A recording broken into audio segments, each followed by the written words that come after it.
Chronic kidney disease generally most of the cases में। नहीं doctor साहब के पास, आपके पास जो रोज इतने मरीज आ रहे हैं उसमें सिग्निफिकेंट लोग क्रॉनिक किडनी डिजीज के रहते हैं। अभी आता क्यों? क्योंकि अंडरलाइंग लोगों को शुगर और बीपी है। नहीं, ज़्यादातर लोगों में शुगर। अब ये शुगर और बीपी क्यों आया? एक चीज़ रहती है जो हम बताते हैं, बहुत सारे लोगों में एक कंडीशन रहता है जिसको हम बोलते हैं इंसुलिन रेसिस्टेंस, IR बोलते हैं। ठीक है, इंसुलिन क्या है? एक किस्म का हार्मोन है। कहाँ से बनता है? पैंक्रियास से बनता है। इंसुलिन के कई फंक्शंस रहते हैं। एक इंपॉर्टेंट फंक्शन रहता है, जो भी अपन खा रहे हैं, जो ग्लूकोज बनता है, ग्लूकोज को हर जगह पे ले जाके रख देता। जब ये सेल्स के अंदर चले जाता ग्लूकोज, कभी ग्लाइकोजन बनता, कभी ट्राइग्लिसराइड्स बनता। अगर अपन बार बार खा रहे हैं या ज़्यादा खा रहे हैं, जब शुगर ज़्यादा होता और बॉडी में जब फैट ज़्यादा होता, ख़राब किस्म का फैट जो विसरल फैट बोलते, ये इंसुलिन को ठीक से काम करने नहीं देता। क्या करता है? इंसुलिन के काम में टांग अड़ाता। तो जब क्या होता है? इंसुलिन ठीक से काम नहीं कर सकता, तो इंसुलिन रेसिस्टेंस बोलते हैं। यानी इंसुलिन का लेवल बढ़ते जाता। एक लेवल से ज़्यादा जब इंसुलिन बढ़ते जाता, काम नहीं कर सकता, तो हम बोलते हैं डायबिटीज़ है। राइट? इंसुलिन जब हद से ज़्यादा होता, इंसुलिन क्या करता? चीज़ों को बढ़ाते जाता, गोश्त को बढ़ाते जाता। हम लोग कई कोलोनोस्कोपीज करते हैं, एंडोस्कोपीज करते हैं, कई लोगों को पॉलिप्स देखते हैं, यानी फुरफुरियाँ देखते हैं। उन लोगों में इंसुलिन रेजिस्टेंस ज़बरदस्त रहता। राइट? शुगर आने से कई साल पहले तक लोगों में इंसुलिन रेजिस्टेंस रहता। इंसुलिन रेजिस्टेंस के देखने के लिए हम लोग डॉक्टर्स मुख्तलिफ टेस्टिंग करके देखते हैं। एक कॉमन टेस्ट जो करते हैं वो शुगर का चेक, नहर पेट और खाने के 2 घंटे बाद और 3 मंथ्स का। उसके साथ साथ हम लोग थोड़े हाई एंड के टेस्ट भी करके देखते हैं। मगर मोटा मोटा एज हेल्थ केयर प्रोफेशनल्स हमें देखना है कि भाई इंसुलिन रेसिस्टेंस के स्टेज पे अगर अपन पहचान सके अपने फ्रेंड्स में, फैमिली में या किसी को, तो उनको एहतियात कर सकते, तो कल के दिन शुगर नहीं आता, कल के दिन बीपी नहीं आता, कल के दिन आगे के स्टेप्स नहीं आते। राइट? तो अब ये इंसुलिन रेसिस्टेंस में जो इम्पॉर्टेंट चीज़ है वो है फैटी लिवर। क्या है? Fatty liver. फैटी लिवर क्या करता? पैंक्रियास को मार के, इंसुलिन को मार के इंसुलिन रेजिस्टेंस की तरफ ढकेलता। तो इस तरीके से ये one of the major aspect है लिवर और किडनी का आज के ज़माने में क्रॉस टॉक कि फैटी लिवर जो है, एक मरीज कोई मेरे पास आज फैटी लिवर लेके आया जो ठीक से नहीं करा, 10-15 साल के बाद डॉक्टर साहब के पास आता क्रिएटिनिन बढ़ा के, उसके बाद फिर आगे का। राइट? तो fatty liver one of the early है। आप लोग देखते होंगे फैमिली में किसी लोगों को, कई लोगों को अल्ट्रासाउंड कर रहे फैटी लिवर था। यहाँ पे भी मैडम करते होंगे, कई लोगों को अरे फैटी लिवर था। यहाँ से शुरुआत हो रही है। राइट? अब ये फैटी लिवर क्यों होता? फैटी लिवर होता है एक कंडीशन हम बोलते हैं मेटाबॉलिक सिंड्रोम बोल के। राइट? अब मेटाबॉलिक सिंड्रोम कई चीज़ों को मिला के बोलते हैं कि वजन कितना है, पेट कितना है, आपका ट्राइग्लिसराइड्स लेवल्स कैसे है, सारी चीज़ें देख के करते हैं। और ये सारी चीज़ों की मेन जड़ क्या है? अपना लाइफस्टाइल। राइट? अपना लाइफस्टाइल। अब लाइफस्टाइल में कई चीज़ें हैं। पहले ज़माने में अगर अपन देखें, अपने दादा हजरत, नाना हजरत, वो लोग जो है साइकिलों पे चलते थे, मिला चलते थे, दादा माँ नाना माँ बानी सेनते थे, नहीं मेहनत करते थे। आजकल अपन कार में बैठे, गाड़ी पे बैठे, आए, एसी में बैठे, पंखे में बैठे, गए। तो आजकल हमें वक्त निकालना है एक्सरसाइज के लिए। पहले ज़माने में वो लोग नहीं करते थे ना, डॉक्टर साहब बोले, तो भाई उन लोगों के डेली रूटीन में एक्सरसाइज था। आज हमारी ज़िंदगी में एक्सरसाइज नहीं होगा तो फिर ये लैडर चलते हुए ऊपर तक चलते। ग्रेट? ये 20 साल का बच्चा हो या मेरे उम्र का बंदा हो, समझ गया? तो एक्सरसाइज एंड सेकंड इंपॉर्टेंट जो अहम चीज़ है वो डाइट, थर्ड नींद, चौथा स्ट्रेस। ये 4 ही मेन रहते हैं। स्ट्रेस अपन कैसा हैंडल कर रहे हैं, नींद अपनी कैसी हो रही, खाने का अच्छा खासा रहता और एक्सरसाइज। ये 4 चीज़ों पे तवज्जो रहना है। आज ये 4 चीज़ों पे तवज्जो करेंगे तो ये लैडर चलने से अपन बच सकते हैं। राइट? अब एज हेल्थ केयर प्रोफेशनल्स, ये मैं बताया ना आपको इंसुलिन रेसिस्टेंस के लिए कई सारे, बोले तो अपने फैमिली में, फ्रेंड्स में सुने होंगे, अरे कोई बच्ची को पीसीओडी हो गया है, साइकिल्स ठीक नहीं आ रहे, वो लोग कंसीव नहीं कर सक रहे, बच्चे नहीं हो रहे, अल्ट्रासाउंड कर रहे, पीछे क्या है? Insulin resistance. किसी को शुगर आया, इंसुलिन रेसिस्टेंस। किसी को फैटी लिवर आया, इंसुलिन रेसिस्टेंस। किसी को कोलेस्ट्रॉल बढ़ा, पीछे। ये कॉमन कॉज है, और भी कॉजेज है मगर मोस्ट ऑफ द कॉजेज। कोई भी चीज़ देखते हैं, किसी को हार्ट का मसला है, अरे इंसुलिन रेजिस्टेंस। किसी को अरे लकवा आ गया, पैरालिसिस हो गया, अरे इंसुलिन। किसी को किडनी डिसीज हो गया, अरे इंसुलिन। सबके पीछे जो चोर बैठा है वो है insulin IR, insulin resistance, right. अब एज हेल्थ केयर प्रोफेशनल्स अपन आइडेंटिफाई कैसा करते हैं? चलो हम लोग तो डॉक्टर्स वो टेस्टिंग करते हैं, हाँ भाई आपको इंसुलिन रेजिस्टेंस माइल्ड है, मॉडरेट है, वो बोलते हैं। हेल्थ केयर प्रोफेशनल्स अपन कैसे कर सकते हैं? चलो फैटी लिवर के बारे में तो मैं थोड़ा बता दिया, मैं डेप्थ में नहीं जा रहा हूँ इसमें। ये मोटा मोटा अगर अपन देखें फैटी लिवर में एक इंपॉर्टेंट चीज़ रहती जो विसरल फैट बोलते हैं, एडिपोस सेल्स, जो फैट को आजकल एंडोक्राइन ऑर्गन बोलते हैं। जैसे थायराइड एंडोक्राइन ऑर्गन है, फैट भी एंडोक्राइन ऑर्गन, काफ़ी केमिकल्स को रिलीज करता, साइटोकाइंस को रिलीज करता, जो जाके मुख्तलिफ ऑर्गन्स पे काम करते हैं। और वो लिवर पे भी काम करते हैं, फैटी लिवर करते हैं। फैटी लिवर जैसे मैं बोला उसके 500 फंक्शंस होते हैं, वो कई केमिकल्स को रिलीज करता। ये पैंक्रियास को ठीक से काम करने नहीं देता, ब्लड वेजल्स को ठीक से काम करने नहीं देता, कोलेस्ट्रॉल को बढ़ाता और स्लोली इंसुलिन रेजिस्टेंस को लेके आके फिर प्रॉब्लम करता, राइट। ये काफ़ी लोगों में हम देखते हैं, फैमिली में, फ्रेंड्स में, राइट। अरे गर्दन काली हो गई, कई मरतबा डर्मेटोलॉजिस्ट के पास जाते, दिखाते, वो साबुन लगाते, ये लगाते, वो लगाते और जाता नहीं। वेलवेटी ब्लैकिश लुकिंग नेक, मेडिकल टर्मिनोलॉजी में हम लोग बोलते हैं एक्यांथोसिस नाइग्रिकेंस। ये अगर किसी को दिख रहा, अंडरलाइंग इंसुलिन रेजिस्टेंस होने के चांसेस ज़्यादा हैं। समझ जाओ, नहीं तो लैडर। ये भी काफ़ी लोगों में देखते, गले पे, बगल में छोटे छोटे खुरपियाँ, राइट।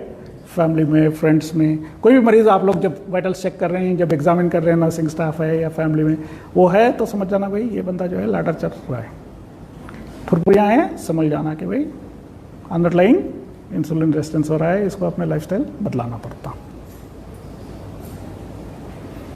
थर्ड, ये रिसेंटली थोड़ा स्टडीज था, अभी तो काफ़ी वो हो गया कि अपना neckline, subcutaneous fat, right.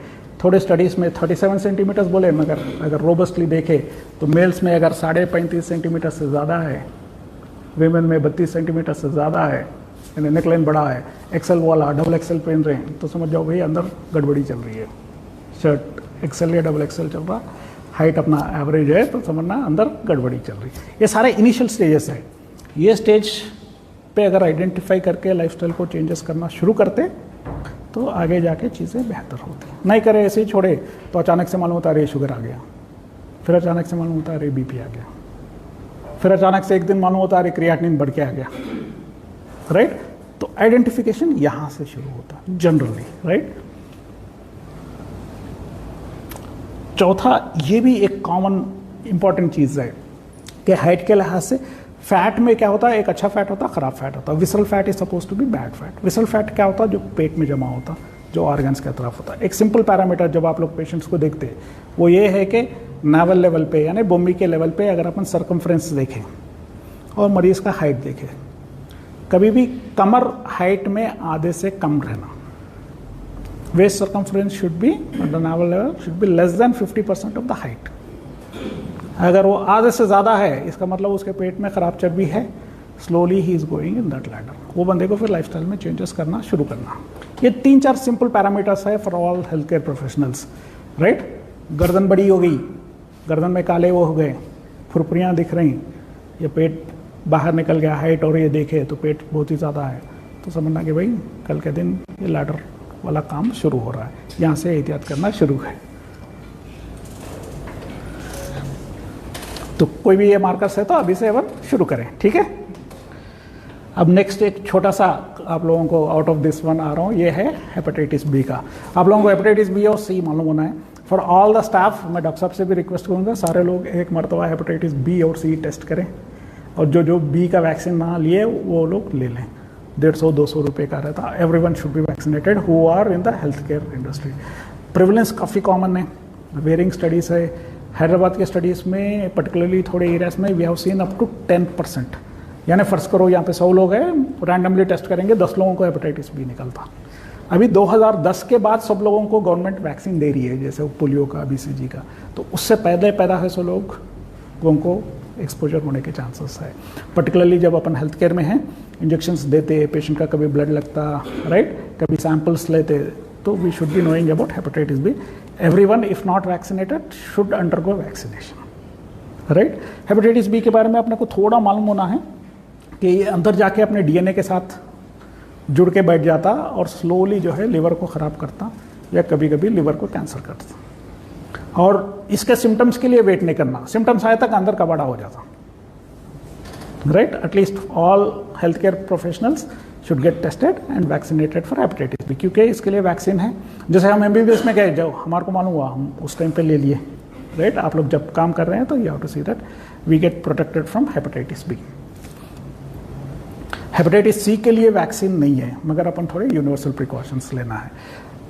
Actually यहाँ पे पर्टिकुलरली मेल्स के लिए एक है कि भाई अपन जब भी कटिंग करने गए या शेविंग कराने गए, दुकान में करा रहे हैं, तो अपना किट लेके जाना है, खैंची हो या ब्लेड हो, दैट इज़ ऑलवेज गुड। क्योंकि वो बंदा जिससे करा वो ब्लेड को नहीं फेंका या वो उस तरह को ठीक से साफ नहीं करा, उसमें दूसरा ब्लेड लगाया नहीं लगाया, फिर करा, सामने वाला पेशेंट HIV का, हेपेटाइटिस बी का, हेपेटाइटिस सी का रहा, आपको भी कट लगता आ सकता। So spending a few hundred rupees for our own kit is always advisable, right? दो हेपेटाइटिस सी आने के चांसेस कम है, but still it's always better. At least अगर लेना भी नहीं आते तो इंश्योर करो कि भाई वो ब्लेड नया डाले, उसको अच्छे से साफ करे, डेटॉल डाले, एस्पिरिन डाले, जो भी है, ensure those things, right. Second जो इम्पॉर्टेंट है, ये हमारे क्लिनिक में, मुख्तलिफ हॉस्पिटल्स में, हर जगह पे पर्टिकुलरली जो फ्लेबोटमिस्ट रहते, जो लैब वाले रहते, जो नर्सिंग रहते, उनको बोले तो ये बोलने के नहीं, मगर कभी भी क्या होते और कॉन्फिडेंट रहते। सैंपल लेना है, चलो कोई बात नहीं, रोज़ लेते सो काम है, ग्लव क्यों पहने। सिस्टर्स इंजेक्शन देना है, चलो पसीना निकलते रहता है सुबह से शाम तक, कहाँ ग्लव पहन के करें। एक खतरा लग जाता, आप सुबह में तरकारी काटे, कट है, लग गया, पूरी ज़िंदगी आप, आपकी फैमिली, ना हम लोगों को कुछ होता, डॉक्टर्स को, ना हॉस्पिटल्स को कुछ होता, राइट। सो ब्लड को जब भी छी रहे हैं, इंजेक्शंस ले रहे हैं, इंजेक्शंस दे रहे हैं, आप हज़ारों बार करो, मगर समटाइम्स एक प्रिक हो गया फिर मुश्किल होता। सो हेपेटाइटिस बी को प्रोटेक्ट करने के लिए वैक्सीन लेना है, हेपेटाइटिस सी के पॉइंट ऑफ व्यू से अपन जो है ये करना है। एंड ऑलवेज मेक इट ए, बोले तो यहाँ पे तो डायलिसिस से पहले तो डॉक्टर साहब करते होंगे हेपेटाइटिस बी और सी का। इन पेशेंट्स का भी इट्स ऑलवेज बेटर के हेपेटाइटिस बी, सी, HIV करके देखे, तो ताकि अपन जो है प्रिकॉशनरी रहे। तो ऑलवेज वेयर ग्लोव्स, और डिस्पोज करने के तरीके आप लोगों को सिखाए होंगे, कैसा करना है, क्या करना है, वो हमेशा करना है। और वहाँ पे दूसरों से बात करते हुए, उधर देखते हुए, मोबाइल करते हुए करेंगे, प्रिक होगा, फिर आप लोग नुकसान, खुदा ना खास्ता कभी प्रिक होता कोई पेशेंट का, तो immediately it is our responsibility कि भाई हॉस्पिटल अथॉरिटी को बताएं। तो उसके प्रोटोकॉल्स रहते, क्या क्या टेस्ट करना, क्या क्या इंजेक्शंस देना। तो अरे कहीं को बताना बोल के आप अपने में रखते तो आप लोगों को ही नुकसान है। So always know about hepatitis B, know about hepatitis C, right. ये सारे तो आप लोगों को आई होप के आप लोग प्रैक्टिस कर रहे हैं। कभी सिरिंजेस ले गए, डस्टबिनों में डाल दे रहे हैं, कलर कोडेड डस्टबिन्स रहते हैं, यू नो इट, राइट। कभी फ्लश करने डाल दे रहे हैं, कभी ढक्कन नहीं लगाए, कभी उसको वो क्या बोलते हैं कि बर्न नहीं करे, ऐसे करे, तो फिर नुकसान अल्टीमेटली किसी ना किसी को हो सकता है। जैसे भी डॉक्टर साहब बोले सफाई करने वाले को चुप गया, उन्हें बताते भी नहीं, उनके फैमिली को गैर ज़रूरी नुकसान होता। और अभी तो नहीं मालूम, मैं डॉक्टर शोएब से पूछना चाहूँगा, मगर हमारे टाइम पे ये फ्यू ईयर्स पहले तक बोले तो dialysis was the main source of hepatitis C. हमारे को केसेस जो है नेफ्रोलॉजिस्ट से आते थे हेपेटाइटिस सी के, जितने कम्युनिटी में नहीं रहते उससे ज़्यादा तो जो है नेफ्रोल, क्योंकि डायलिसिस के जगह पे इधर सेम मशीन इक्विपमेंट। और जब स्टडीज हुई तो ये मालूम हुआ कि भाई मशीन से नहीं ट्रांसमिट हो रहा, जो डायलिसिस करने के जो हेल्थ केयर प्रोफेशनल्स है वो ठीक से एहतियात नहीं करने की वजह से हेपेटाइटिस। मैं कई सौों के मरीज़ें हेपेटाइटिस सी के मरते हुए देखा जिनको डायलिसिस से आया। तो अपन उनको हेल्प करने के बजाय क्या कर रहे हैं, उन लोगों को नुकसान कर रहे हैं। अपन डायलिसिस करने की जगह छोटी मोटी क्या कि भाई चलो ग्लव क्या पहनते, हाँ गिर गया तो कोई बात नहीं, ब्लड स्पिल हुआ तो क्यों डिसइंफेक्टेंट यूज़ करे, राइट, चलो वो करें ये करें। मैं अपनी कहलागी से I have seen hundreds of the people dying hepatitis से। कहाँ से आया, डायलिसिस से। मुख्तलिफ पहले तो 10-15 साल पहले तो देवर सो मेनी जो कम पैसे में डायलिसिस होने के सेंटर्स थे, वहाँ पे जो है केयर नहीं होता था, मेनी पेशेंट्स आते थे। अब वो लोगों को, अब तो चलो गोलियां अच्छे आ गए, पहले तो हम लोग इंटरफेरॉन जैसे इंजेक्शंस देते थे जो महंगे रहते थे लाखों के, और साइड इफ़ेक्ट्स इतने रहते थे, and we have seen many patients. तो ये छोटे प्रिकॉशनरी चीज़ें जो है ना, उसको अपन अमल करना है। At least as medical health care professionals अपन ये सोचना कि भाई अपने से नुकसान तो ना हो, भला हुआ अल्हम्दुलिल्लाह, मगर एटलीस्ट अपने से नुकसान ना हो, उसके लिए नॉलेज गेन करें, पेशेंस से करें, स्टेप बाय स्टेप करें, राइट। क्योंकि जो स्टेप्स आप तक आते ना, देखने में जितने भी सिली हो, उसके पीछे लॉट ऑफ रिसर्च रहता। अरे ये क्या बता रहे हैं, ये छोटा ग्लो पेन अभी क्या है रहता, राइट, उसके पीछे काफ़ी विजडम रहता। तो वो सारी चीज़ों को अमल करें आप लोग। तो चलो, ये तो हेपेटाइटिस सी का, डायलिसिस का आपको डॉक्टर साहब खुद ही बताएंगे। नेक्स्ट लीवर का मेन अल्कोहल, राइट, जो भी लेते या ना लेते या फ्रेंड्स में या सर्कल में बोलते कभी कभी पी लिए तो क्या होता, भाई कभी कभी पिए तो ख़राब होता। और जब फैटी लीवर का इतना पैंडमिक चल रहा, तो जब भी पीते, वो भी पहले ज़माने में क्या था कि फूड अलग था, फिजिकल एक्टिविटी थी, फैटी लीवर उतना नहीं था, लिवर में उतना फैट नहीं था, तो once in a while alcohol का भी एक लिमिट बोलते थे। अब तो बोलते कि भाई आप वीकेंड्स पे भी पी रहे हो, आप कभी कभी भी पी रहे हो, आप अपने आप को दावत दे रहे हो to all the liver related conditions. Second जो इम्पोर्टेंट चीज़ जो मैं आपकी तवज्जो लेके आऊँगा, वो हम मेडिकल पॉइंट ऑफ व्यू से बताते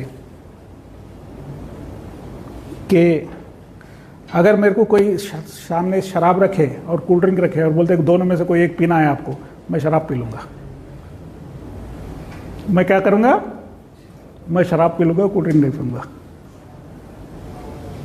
मेडिकल पॉइंट ऑफ व्यू से a few types of alcohol is slightly better when compared to cool drinks.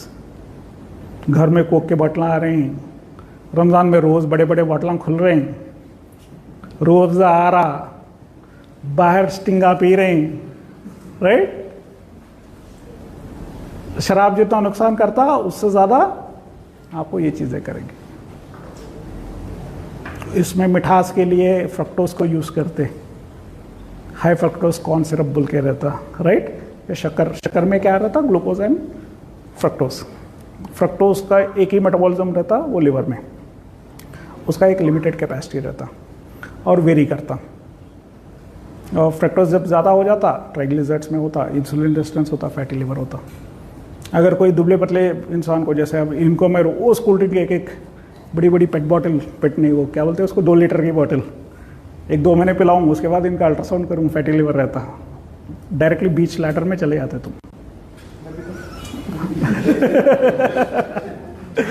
Right. तो ये चीज़ से परहेज करें, मेरा बोलने का मतलब परहेज, वंस इन ए वाइल कभी हो गया, दैट्स ओके, मगर थिंकिंग दैट कि भाई ये कोई बात नहीं, ये हलाल है, हम ले सकते हैं, भाई मैं सिंपल लैंग्वेज में बोला, मेरे को अगर कोई ज़बरदस्ती करता तो मैं एक घुट शराब पी लूँगा, ये नहीं, हेल्थ के पॉइंट ऑफ व्यू से, राइट। अब जैसे थोड़े लोगों को ये थॉट प्रोसेस होता है कि भाई ट्रॉपिकाना रियल 100% है, हम पिए। अगर उसको पलटा के देखो, इसको तो मैग्नीफाई, आई डोंट नो दिख रहा है या नहीं दिख रहा, 12.4 ग्राम्स शुगर है, जिसमें से एग्जैक्ट शुगर 7 है और बाकी के, तो ओवरऑल कैलोरीज में 25% आपको ये है। ये तो भाई उससे भी और ख़तरनाक है। पर्टिकुलरली अब इफ्तार के टाइम रोज़ घरों में, अल्लाह खैर करे, ठीक है। तो ये भी लिवर के पॉइंट ऑफ व्यू से, और क्रॉनिक डिसीज बोल रहे ना, अरे शुगर तक ज़्यादा कहीं को आ रहा, आजकल मरीजों को हर एक घर में शुगर कहीं को है, बीपी कहीं को है, क्योंकि कई सालों से ये सारी चीज़ें चल रही। अदर इम्पॉर्टेंट चीज़ जो लिवर और किडनी को ख़राब करने वाली चीज़ें हैं, मेडिसिन या एलोपैथी की हो, जो मॉडर्न मेडिसिन की है, या कभी कभी जो है, जैसे डॉक्टर साहब बोले कि कभी यूनानी ले लिए, कभी होम्यो के बिल खा लिए, कभी जड़ी बूटी खा लिए, क्योंकि जो भी अंदर जाता सब में पहले लिवर को जाता, फिर किडनी को जाता। कई केसेस हम देखते हैं जो लिवर फेल्यूर होता, कई केसेस देखते हैं जो किडनी फेल्यूर होता। तो कभी अपने पहचानत के, क्योंकि अपन हेल्थ केयर इंडस्ट्री में हैं, तो फ्रेंड्स हो, फैमिली मेम्बर्स हो, रिलेटिव्स हो, अपने से पूछते कि भाई फलाने वाली की जड़ी बूटी अच्छी है, कहते खाए क्या। मतलब भाई अगर क्वालिफाइड है, चलो एक यूनानी डॉक्टर साहब है, उनको नॉलेज है, कोई एक होम्यो डॉक्टर साहब है, उनको नॉलेज है, देन, मगर ऐसे ही नाम के भरोसे पे वो ये लेने से चीज़ें नुकसान होती, राइट। और इंक्लूडिंग इसमें किडनी के पॉइंट ऑफ व्यू से तो आपको मालूम है कि what are the biggest culprit medicines,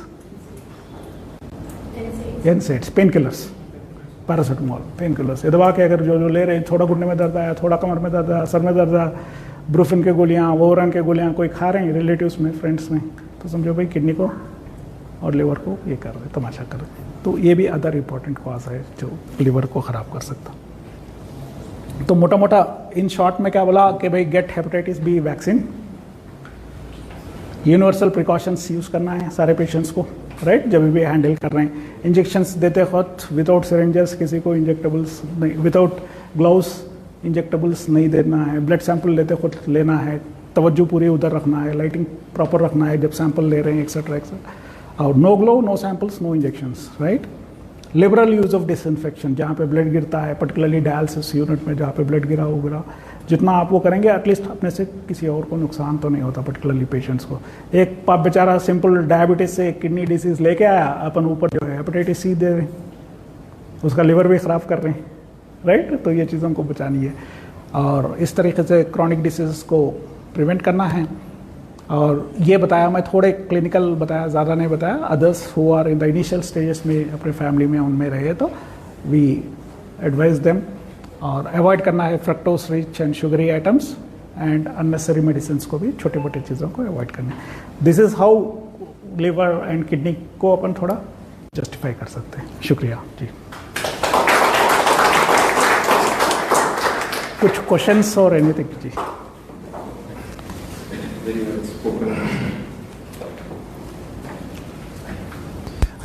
जी जी, मैं तो one of the best topics जो अपन सुने इतने सारे महीनों में ये वाला है, क्योंकि this has been totally focused, एक एरो के वैसा फोकस है प्रिवेंशन के ऊपर। बीमार हो गया, उसको शिफा होती नहीं होती अल्लाह के हाथ में है, अपन कुछ नहीं कर सकते, अपन खाली केयर कर सकते हैं, लेकिन प्रिवेंशन तो अपने हाथ में है, बीमारी रोक सकते हैं। सर का पूरा जो टॉक था हाफ एन आवर का, absolutely focusing on the ladder.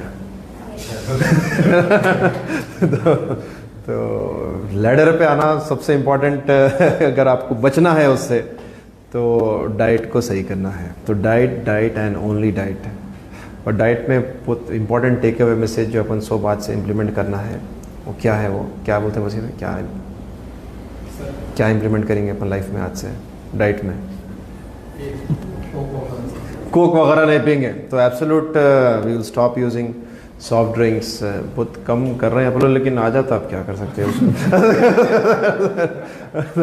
ठंडा अच्छा दिखता है बोल के, but we will try to cut it down and we'll try to stop it. और श्री सलम को नहीं समझ में आया तो उन्हें खुशी से बियर पी लेंगे, उसको पहले समझा देंगे कि भाई वो भी नहीं पीना है। वो एक लीडिंग कॉज है, एक ज़माने से लीडिंग कॉज लिवर का अल्कोहलिक लिवर डिजीज़ था, बट इंश्योरेंस की वजह से मैं समझता था डॉक्यूमेंटेशन नहीं करते थे लोग, इसी वजह से non alcoholic fatty liver growth पे, बट एक्चुअली ग्रोथ में है। क्योंकि अपने पास सबसे कॉमन अल्ट्रासाउंड डेली 15-20 एक ही होते, वो अल्ट्रासाउंड एब्डोमेन है। किडनीज देखने के लिए करते, हमेशा एक लाइन आती नीचे, fatty liver grade 1, fatty liver grade 2, कोलिलिथियासिस, कुछ तो भी रहता ही है। अब उसको क्या करना, उसका कोई दवा है क्या? दवा है लाइफस्टाइल, बस यही है, उसके हाथ में है, अपन कुछ भी नहीं कर सकते उसके वास्ते। तो पेशेंट को समझाना पड़ेगा। देख रहे भाई रोज़ जो तो रियल का जूस पी रहा, स्टिंग मार ले रहा स्कूल से निकल के बाहर, और जो कूल ड्रिंक्स पी रहे हैं आप, इसको अवॉइड करना है। So I think one of the most important take away message ये है। सेकेंड थिंग, वैक्सीनेशंस, जो पेशेंट के इंटरेक्शन में सबको वैक्सीनेट करना है। अब वो लोग सब वैक्सीनेटेड है क्या? We had this drive last time, patients भी पूरे वैक्सीनेटेड हैं। तो so that thing is done. Vaccine is very important. Prevention is cure, not only better. वही क्यूर है, क्यूर तो अपने हाथ में ही नहीं है। So any questions? Just wanted to summarize the point. कुछ क्वेश्चंस है क्या? अरशद भाई को रहता कुछ तो sir, Shiva sir, yes please. Shiva sir कुछ पूछ रहे हैं। Not to take fructose, no sir. Fructose is a safe form, no sir, whereas it found in fruits and other things. Sucrose, maltose and galactose are the very dangerous. Limited quantity में fructose is okay, sir. Metabolism, if you look into the biochemistry of fructose, only organ where fructose is metabolized is liver. For example, if you take glucose, it is metabolized in liver, in muscle, in adipose cells, in different cells, in brain, everywhere. Same with galactose. But fructose is one of the carbohydrate where metabolism occurs only in the liver. and it varies from person to person, right? Depending upon how our liver health is, a specific quantity of fructose the liver can deal. Whatever excess of fructose is there, liver will convert into triglycerides, right? Once triglycerides get formed within the liver, either it will throw it in the bile and it will cause gallstones, or throw in the blood and will increase cholesterol, or it will keep within the liver, which will cause fatty liver, right? Limited amount of fructose is okay. Like you said, fruits. Yes. Fruits are okay form of fructose because it is along with the fiber in a wholesome way, right? But that doesn't mean if mangoes are there, if I eat daily 4 mangoes in the morning, 4 mangoes in the evening, that is equal to drinking of Coke, right? For everything, it ultimately comes back to the basic molecule and how we are. When we are eating fruit as a fruit, so we are taking along with that one fiber. For example, say your salary is X per month. If Dr. Shoaib gives 5 years of salary today and will say you that sustain for 5 years, generally what we will be doing? In the first 2 months or 3 months, we will be spending a lot, and at the end of 5 years, we will be having little money.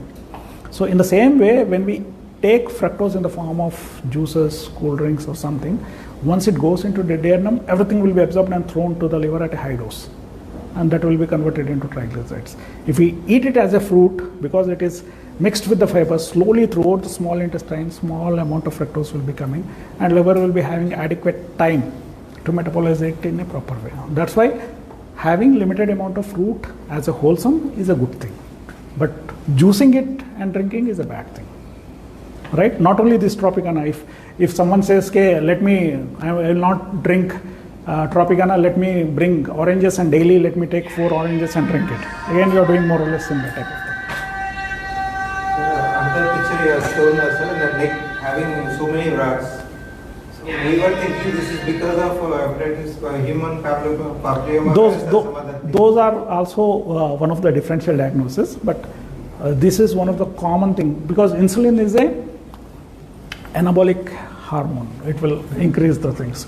So many patients will have increase in the warts, particularly in the axilla, in the neck, and many of them will have also the polyps in the colon and in the stomach. We see a lot of, and see, one of the other chronic or long-term complication of insulin resistance is malignancy, because insulin is a growth-producing hormone. It will make the things in a positive way. So these small papillae and these things are the initial stages, right? Whenever they grow, sometimes mutations can occur and then malignancies. So insulin resistance also is one of the underlying basic condition which can lead to higher chances of malignancies after many years. Yes, sir.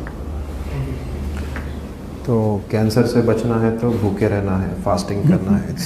Just to simplify Hyderabadi language में, sir क्या है, complicated बोलते हैं मैं. तो anything Faiza? Yes sir. Causes of liver में generally polyps नहीं होते, एडिनोमास बोलते हैं हम, या hemangiomas. There are different types of tumours of the liver. Some of them are benign, some of them are malignant, right? Gallbladder polyp. Gallbladder polyp. Gallbladder polyp, there are multiple. In generally gallbladder में जो polyp के जैसा दिखता है ultrasound में या MRI में, it's very difficult to differentiate whether they are cholesterol clumps or they are actually polyp unless and until we do surgery and remove it. So polyps का one of the underlying cause is again insulin resistance, or sometimes जैसे I said के if you take a lot of fructose, or if I had a say so much of sugary items or oily items, say I had biryani full today, so a lot of carbohydrates, and then I had 2 plates of double ka meetha, so a lot of sugar has gone, a lot of oil has gone to the liver. So what liver will get shocked, okay, so much of this thing, let me take it out. So what it does is it takes it out in the form of bile and in the blood. Once in the bile, the cholesterol crystals are like needles, right? They go into the gallbladder, they stay there for a longer period, and sometimes a few crystals will come together and they form small clumps, right? And these needles and clumps, whenever the gallbladder is contracting, will cause minor trauma and will cause the scar tissue and the tissues around there to grow. So this is one of the causes of gallbladder polyps. Second thing is sometimes the clumps will be sitting there, cholesterol clumps, which may look like the polyps. Sometimes actually the mucosa will grow because of insulin resistance, like it grows somewhere else. So these are the 3 common causes of gallbladder polyps. What about artificial sweeteners? पूरा grill कर देना sir. Yeah. See, artificial sweetness के 2 टेक्स है. पहला ये है कि for taste okay we can use it and when compare to fructose उतना नुकसान नहीं करता. मगर वेस्टर्न कंट्रीज में क्या है कि जैसे अपन पानी पीते हैं ऐसा डेली वो लोग जो है कोक या पेप्सी पीते हैं, फ्रिजों में रखे हुए रहते हैं. और क्योंकि ये फ्रक्टोज से इतना वो आया तो they started taking artificial sweetness. But थोड़े स्टडीज़ है, रोबस्ट एविडेंस तो नहीं है कि भाई आर्टिफिशियल स्वीटनेस का लॉन्ग टर्म एविडेंस नहीं है, मगर कभी कभी जो है थोड़े ट्यूमर्स के तरफ भी वो पुश कर सकता है. तो कभी कभी वंस इन अ वाइल कभी लेना है तो ले लिए ठीक है, मगर अगर डेली अपने को कोक या पेप्सी पीने की आदत है, चलो भाई रूटीन वाला नहीं, अपन डाइट कोक ले लेंगे, डाइट पेप्सी ले लेंगे, रेगुलरली ले रहे हैं देन, या फिर चाय में शुगर फ्री ले रहे हैं लॉन्ग टर्म में, that is always not good because efficacy for decades is not at proven. Normal से बेटर है बोल रहा है. Yes, type 2 diabetes is reversible in initial stages. Like if we get T-H-P, A1C, if we get 6 and in random and fasting, it's normal. And in healthy A1C, it's like 6 or something, is it reversible? Yes, inshallah. That is. With fasting, आप दाऊद अलैहिस्सलाम का रोज़ा रखो एक दिन आड़े एक दिन 6 महीने तक and it is reversible. There are so many. Exercise is one thing, diet is one thing, fasting is one of the best methods to reverse the diabetes. And sugars and oil avoid it. Let's use the number. Obviously, sugar से avoid करना है. Correct. कुछ पूछना है Priyanka?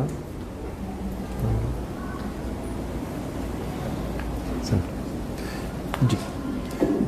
Just to summarise, diet इंसान नहीं बना हुआ है कंटिन्यू खाने के वास्ते. And let us start from home. सब लोग प्रॉमिस कर लो अपने आप को, हम लिफ्ट्स नहीं यूज़ करेंगे. हम लोग स्टेट्स यूज़ करें, वरना लिफ्ट नहीं यूज़ करेंगे तो ये लैडर नहीं, आपको वो लैडर पे जाना पड़ेगा जो सर बोले. थैंक यू सर, नसीब. हाँ.